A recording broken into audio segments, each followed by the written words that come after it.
Hi, Rory. It's great to have you with us today to talk about this project between yourselves, the International Federation of Social Workers, and the United Nations Research Institute for Social Development. Briefly, if you could, what is the People's Global Summit? Oh, good morning, Rick. It's really good to be with Social Work today. Thank you so much for inviting me. The People's Global Summit has been an extraordinary process, and it started with social workers and health workers locally in communities and at national levels and globally having to start to work differently under the pandemic.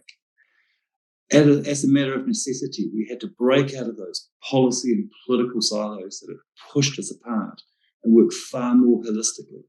And we all had one goal in common, and that goal was to work with the public and with communities in finding solutions, engaging community leaders so that we could collectively bring about a process that saved people's lives and advanced people's security and safety during the pandemic, protected people's interests.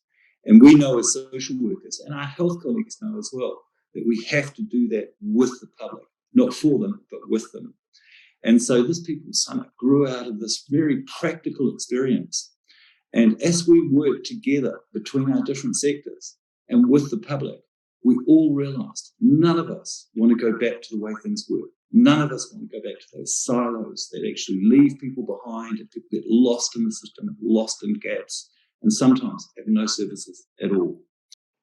What role do you see social workers specifically having in this summit? Well, social work is no stranger to social change, of course. That's the bread and butter of what we do.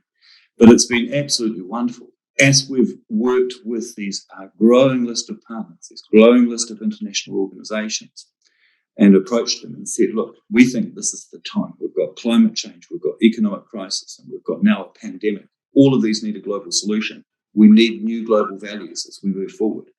It's been wonderful to hear them say, they're not surprised that social work is initiating this need for change. And for many of them who are steeped in social history and how social history changes, they've commented, wasn't it social workers that helped develop the International Declaration of Human Rights? Wasn't it social workers that helped develop the New Deal in the 20s and 30s and then again in the 40s? And it's been wonderful to have that affirmation of the role of social work and the change process in society. What's your vision for the difference this summit can make to real people from communities and with lived experience all around the world? This summit needs to hear the voices of people that use social services. It needs to hear the voices of people that also don't use social services. It needs to hear all voices. We need to hear voices of people that feel that society doesn't work for them. And actually, that is an enormous majority of people. That is the reason why we've got these social and economic and environmental challenges today. The values that permeate or underpin what is happening are not working any longer. And we know that.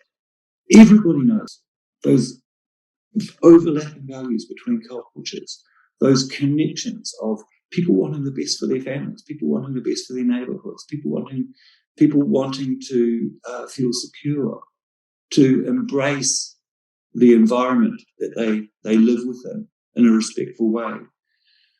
Those are the values that must come through in this process, and they already are, which is so exciting. And as the momentum builds and more people get involved, we're seeing more and more connection on those human qualities of respect for diversity, of ensuring that there aren't parts of their own communities that are suffering, that everybody is included equally. Rory Truell, Secretary General of the IFSW. Thanks. Oh, thank you so much too.